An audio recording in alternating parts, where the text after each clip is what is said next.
One of the most underrated aspects of Two Blue Vortex for me has been the politics. The Konoha elders, Land of Fire officials, whatever you want to call it.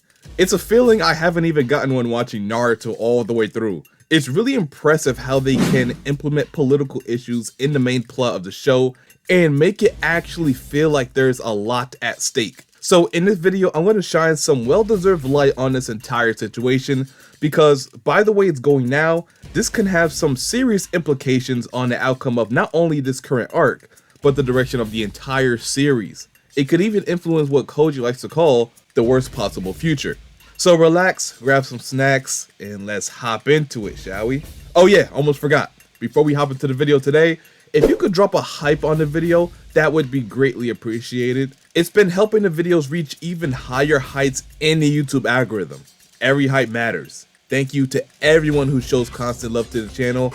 I promise it doesn't go unnoticed. But anyway, don't want to keep you all waiting, so let's get going. So at first, I'll be honest, the situation didn't seem as serious, and I did call the bluff of the Konoha officials. Even though Boruto was out here in Konoha running around freely, I didn't think they would try this hard to do something about it. I just thought maybe he would get a little resistance here and there, but nothing serious. Boy was I wrong. The consequences for letting Boruto just do whatever he wants in the village, whether it was beneficial to them or not, is monumental. It could even lead to something we have never seen in the history of Konoha, an impeachment. Yeah, you heard right. Shikamaru could become the first Hokage in history to be removed from the seat of Hokage.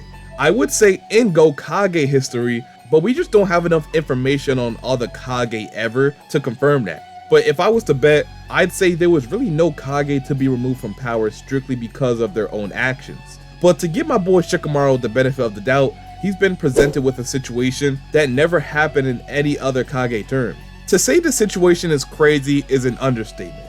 So this is how the situation even started.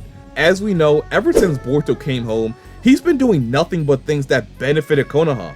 Driving Code out of the village, defeating the Shinju, helping to save the citizens of Konoha, but it really didn't matter. The Konoha elders still wanted him detained and eliminated because not only Konoha, but the Land of Fire has deemed Boruto a criminal that must be handled.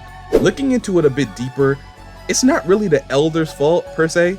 Even they were put in a really tough spot because above all else, their job is to keep Konoha safe and make decisions that strictly reflect their deep devotion to that cause. So no matter how they even felt, they're powerless to the words of the Daimyo. Because in all hindsight, it's their word that matters the most. Because like the elders said, the Daimyo are angry at this whole situation. And when they're not happy at how a village is being ran, they can simply cut the funding to that village. And when a village isn't getting funded anymore, they can't do necessary things that keep a village running. They can't afford renovation, no more buildings, and maintenance for the existing structures. They can't afford to pay their shinobi for missions, so that affects business owners or shopkeepers around the village. Long story short, you can't properly run a village without money.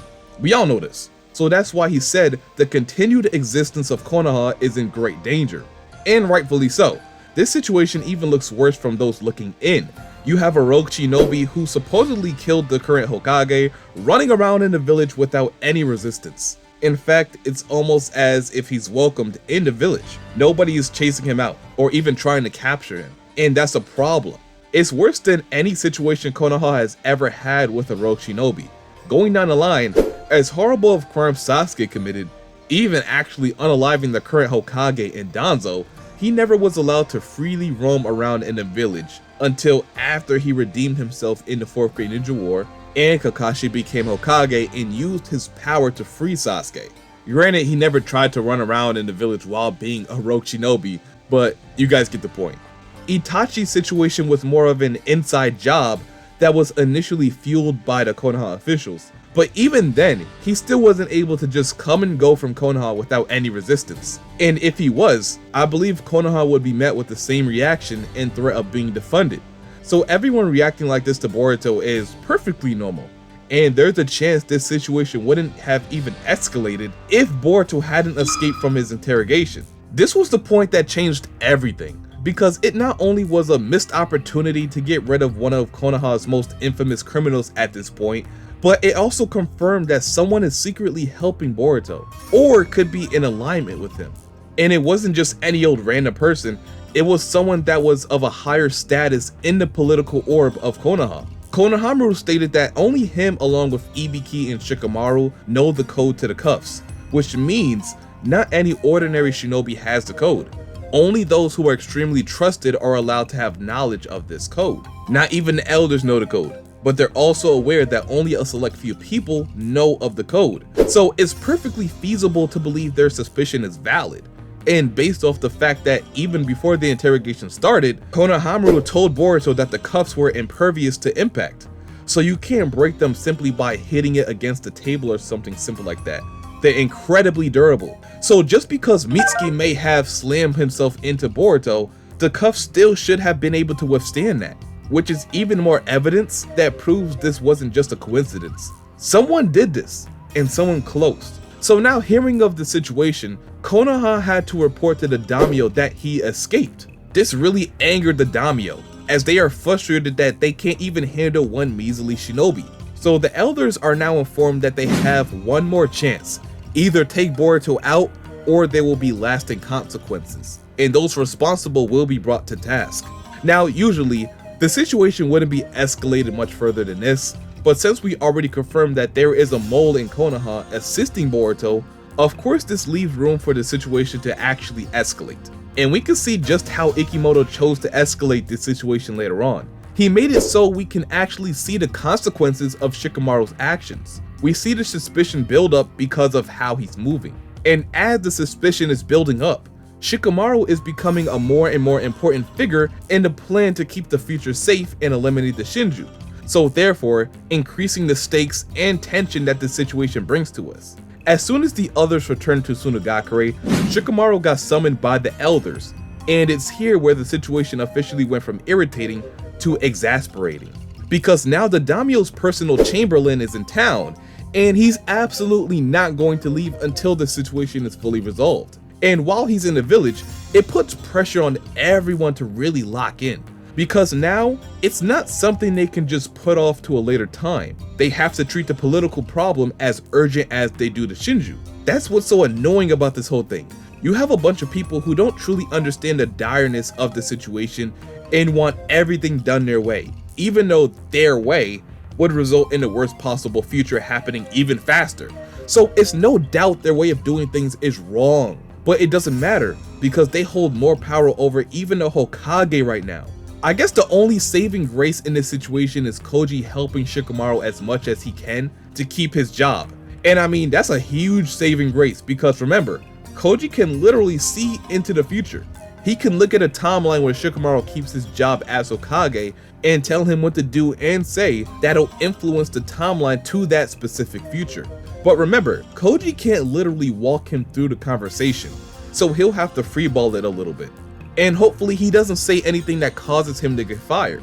So like I said before, Ikimoto made it so we can see the consequences of Shikamaru's actions. And what I mean by that is the Sunagakure mission that he okayed without it going through the traditional process that missions usually go through before you can legally give it out to Konoha shinobi. So now the Konoha officials view this act as arbitrary and caused the Daimyo to question his ability to run a village on his own.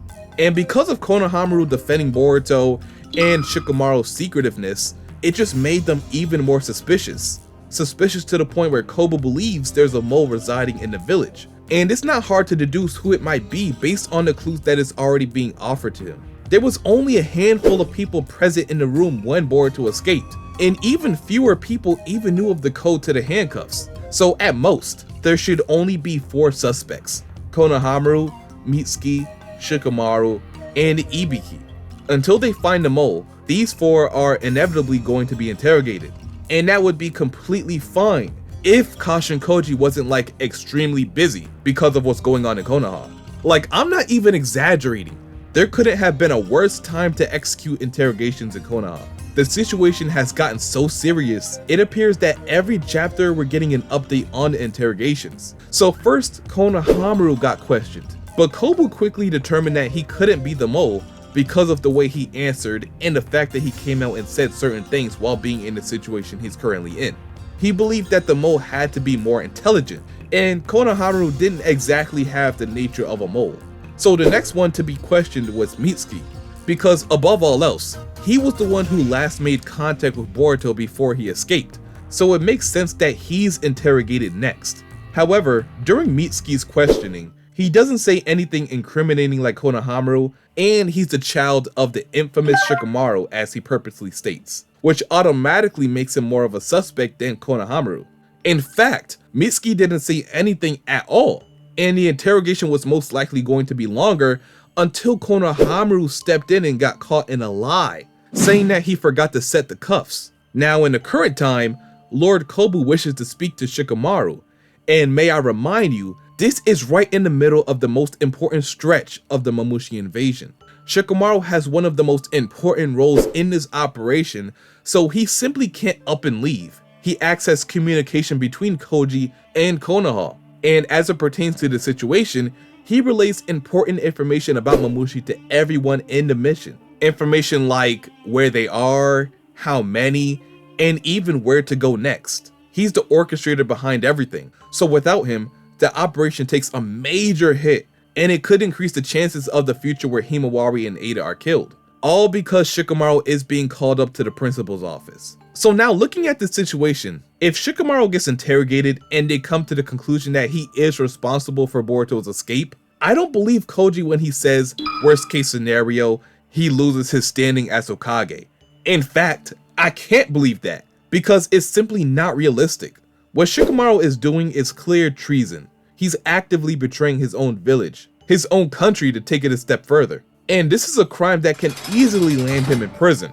So this would really ruin Shikamaru's life and make him a non-factor in any plans Koji has from now on. And may I remind you, Shikamaru is the only form of communication between Kashin Koji and the rest of Konoha. It's only because of him Koji can stay in the shadows and not reveal himself, exactly what he wants. So now the stakes keep getting higher and higher each chapter, which caused this to become one of the most interesting parts of every chapter because of how it can affect the main story. Himawari could be killed, Ada could be devoured, and what's worst of all, the Shinju could end up winning and killing the planet once and for all. So whatever or however Ikimoto decides to proceed with this will affect the story for the rest of its runtime. And until satisfied, it won't alleviate because Kobu isn't leaving Konoha until everything is near resolved. So now looking at the end of chapter 29, this could very well be the reason, or one of the reasons why Koji seems so disturbed, or I should rather say, displeased. What do you think will come of this situation? Koji can't simply walk him through this upcoming interrogation because of it being a live conversation, but he could still help him more than not. So it will be up to Shikamaru for the most part whether he keeps his job or not. I anticipate a plot twist. You know Ikimoto loves throwing those at us. So instead of Shikamaru trying to dodge it, maybe he might just be honest and tell Lord Kobu the truth, that he let Boruto free. But because of the current situation going on in Konoha, as he can literally see for himself, or instead of him telling Lord Kobu the truth directly, maybe he might let the current state of Konoha do most of the talking for him, which might grant him temporary leave to deal with Momoshiki, delaying the interrogation to a later time. It's very obvious this upcoming chapter has the power to determine the direction of this entire mission. So hopefully, Shikamaru gets out of this situation with the help of prescience, and maybe until he returns, someone takes his place, which could be Konohamaru, since he was let go by Kobu. And he also accepted Shikamaru's offer to help them as a singularity of fate. So I guess that's my prediction. Konohamaru will finally make himself useful in Shikamaru's absence, and Koji will help Shikamaru out of this situation and keep his job as Hokage because of prescience or 10 directions. So that's really it. This whole politics thing has really intrigued me, and I'm glad I'm making a video on this because, like I said, this has the potential to be story altering. So this has to be perfect, or else they will regret it for the rest of the story. But anyway, let me know what you guys think. How exactly does Shikamaru get out of this position? How does the operation and Konoha survive without him at this time? Drop all your ideas and thoughts down below, and I'll try my best to reply and give my thoughts. But anyway, if you enjoyed the video and don't mind seeing more like this in the near future, go ahead and like the video, comment, subscribe, and turn on the post notifications so you know whenever I upload or go live for chapter spoilers. And until my next one, I'll see you boys and girls later, and I'm out. Peace.